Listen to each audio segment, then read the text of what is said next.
Shalom, selamat pagi Bapak Ibu dan saudara-saudaraku yang terkasih di dalam nama Tuhan Yesus. Berjumpa kembali dengan saya di pagi hari ini. Sebelum kita membaca dan merenungkan firman Tuhan, terlebih dahulu kita akan tunduk kepala, kita berdoa. Mari kita berdoa. Bapa di surga, pagi hari ini kami sebentar akan membaca dan merenungkan kebenaran firman-Mu. Tuhan, kiranya Engkau memberikan kepada kami hati yang tenang, pikiran yang tenang, dan biarlah Tuhan menolong kami, memberikan kami hikmat supaya kami dapat mengerti, menangkap setiap kebenaran firman-Mu, dan biarlah kami boleh melakukan di dalam kehidupan kami hari lepas hari. Terima kasih Tuhan, di dalam nama Tuhan Yesus kami bersyukur, kami berdoa. Amin. Saudaraku yang dikasih oleh Tuhan, pagi hari ini saya ingin mengajak kembali untuk kita bersama-sama membuka surat 1 Tesalonika pasal 5. Hari ini kita akan membaca ayat 16 sampai dengan ayat yang ke-18. 1 Tesalonika pasal 5 ayat 16 sampai dengan ayat yang ke-18. Ini adalah nasihat Rasul Paulus kepada jemaat di Tesalonika untuk yang keempat bagi saya, saudara, yang keempat. Nah, saudara, mari kita membaca 1 Tesalonika 5 ayat 16 sampai dengan ayat yang ke-18. Demikian bunyi firman Tuhan. Bersukacitalah senantiasa. Ayat 17, tetaplah berdoa. Ayat 18, mengucap syukurlah dalam segala hal, sebab itulah yang dikehendaki Allah di dalam Kristus Yesus bagi kamu. Saudara, satu hal yang setiap orang percaya usahakan di dalam hidupnya adalah memenuhi dan melakukan apa yang Tuhan dan Allah kehendaki di dalam hidupnya. Saudara, pada ayat yang kita baca hari ini, ayat 16, 17, 18, ada 3 sikap hidup orang percaya yang dikehendaki oleh Allah, oleh Tuhan kita pada diri kita, saudara. Yang pertama adalah bersukacitalah senantiasa. Hendaklah kalian selalu bergembira di dalam terjemahan lain. Apa arti dari ayat ini? Bersukacitalah senantiasa dalam segala hal. Apa artinya? Artinya, saudaraku, kita bersukacita baik di dalam suka maupun duka, dalam kekurangan ataupun di dalam kelimpahan, dalam kesusahan maupun juga di dalam kesenangan. Dan itulah arti daripada ayat ini. Tentu, saudara, hal ini tidaklah mudah untuk kita bersukacita pada saat semua kondisi baik. Oh, itu gampang. Tetapi bagaimana kalau kondisi yang terjadi adalah sebaliknya? Apakah kita tetap bersukacita? Saudara, dalam sebuah renungan yang pernah saya baca, bersukacita adalah warna hidup orang beriman. Bersukacita adalah identitas hidup orang Kristen.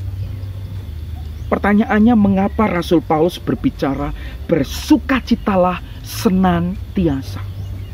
Bersukacitalah senantiasa. Kenapa? Karena Kristus mengasihi orang percaya bukan hanya dalam keadaan suka, tapi juga dalam keadaan duka. Bukan hanya mengasihi, kita dikasih Kristus pada saat kondisi baik, tetapi pada saat kondisi yang tidak baik, kasih Kristus tetap sama di dalam kehidupan kita. Karena justru saat berduka, saat di dalam pergumulan, saat di dalam kesulitan, kasih dan perlindungan serta pertolongan Tuhan itu lebih nyata untuk kita rasakan. Dan satu hal lagi, Allah tidak pernah meninggalkan kita. Tuhan tidak pernah membiarkan kita sendiri. Pada saat kita di dalam kesulitan, pergumulan di dalam kehidupan kita, kita tetap bersukacita karena Kristus, karena Tuhan selalu ada bersama dengan kita. Ketika teman-teman kita meninggalkan kita, kolega-kolega kita meninggalkan kita, menjauh dari kita, saudara, Tuhan tidak pernah tinggalin kita. Tuhan selalu ada bersama dengan kita. Itulah sebabnya Rasul Paulus berkata kepada jemaat di Tesalonika dan kepada kita, bersukacitalah senantiasa. Dalam kondisi apapun, tetaplah bersukacita. Yang kedua, saudara sekalian dikasih oleh Tuhan, Nasihat yang Rasul Paulus sampaikan di dalam bagian ini adalah yang kedua, tetaplah berdoa. Singkat sekali dan mudah sekali untuk dihafal. Tetaplah berdoa, teruslah berdoa. Berdoalah tanpa henti-hentinya, selalu berdoa. Saudaraku yang dikasihi oleh Tuhan, berdoa, kalau saya boleh katakan, adalah perintah Tuhan. Boleh dikatakan berdoalah senantiasa, perintah Tuhan. Saudara, banyak orang percaya sudah mulai malas berdoa, tidak mau lagi berdoa, lupa berdoa. Bagi mereka berdoa, tidak berdoa sama saja. Berdoa, tidak berdoa, toh tidak ada perubahan dan lain sebagainya. Mengapa harus berdoa? Mengapa kita orang percaya harus berdoa? Saudaraku dikasihi oleh Tuhan, kita harus berdoa sebab berdoa adalah sarana bagi kita untuk kita berkomunikasi dengan Tuhan, untuk kita bermohon, untuk kita berkomunikasi dengan Bapa. Sarana ini telah Tuhan sediakan, Tuhan siapkan, tinggal kita melakukannya, mau atau tidak kita berdoa. Saudara, keintiman kita sebagai orang Kristen, hubungan kita dengan Tuhan akan makin dekat, makin intim ketika kita selalu berdoa, selalu membaca Alkitab. Saudara, membaca Alkitab, Tuhan berkomunikasi dengan kita melalui firman. Berdoa berarti kita berkomunikasi dengan Tuhan. Kita menyampaikan isi hati kita, kita menyampaikan pergumulan kita kepada Tuhan. Paulus menasihati, tetaplah berdoa.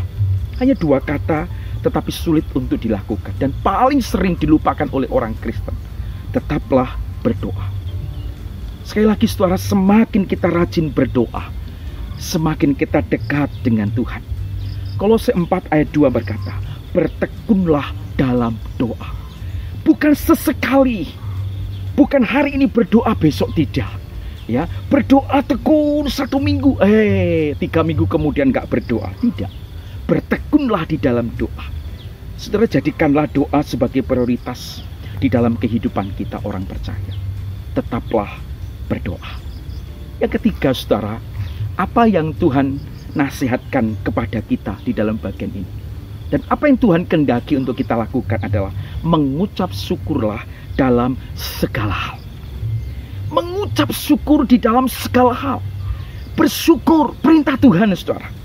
Orang percaya diharuskan mengucap syukur, bukan hanya pada hal-hal yang baik, tetapi mari kita belajar untuk mengucap syukur kalau Tuhan izinkan kita masih menghadapi pergumulan, kita masih merasakan sakit, kita masih merasakan susah, kita masih merasakan ini dan itu dan lain sebagainya. Saudara, ada candaan dari teman-teman di sekitar lingkungan rumah kami, saudara. Kalau kita masih rasa sakit, masih merasakan rasa sakit, itu artinya kita masih hidup. Saudara, mengucap syukur di dalam segala hal. Saudara, ini satu hal yang Tuhan kehendaki di dalam kehidupan kita. Mengucap syukur dalam keadaan baik, mudah, semua orang bisa melakukan. Semua orang bisa bersyukur dalam keadaan baik. Tetapi mengucap syukur dalam segala hal, dalam kondisi apapun, dalam situasi apapun, tidak semua orang bisa melakukannya. Lebih mudah bagi seseorang untuk bersungut-sungut, untuk kita ngomel, untuk kita menggerutu daripada mengucap syukur dalam keadaan yang buruk, bukan? Namun Tuhan perintahkan kita hari ini, mengucap syukurlah dalam segala hal. Penuhi hati kita dengan ucapan syukur setiap hari. Karena dengan semakin kita bersyukur kepada Tuhan, maka sukacita yang di dalam hati kita akan melimpah dan akan meluap. 3 hal yang Tuhan kehendaki di dalam kehidupan kita. Bersukacitalah senantiasa dalam kondisi apapun. Tetaplah berdoa di dalam kondisi dan situasi apapun. Dan marilah kita terus mengucap syukur di dalam kondisi apapun.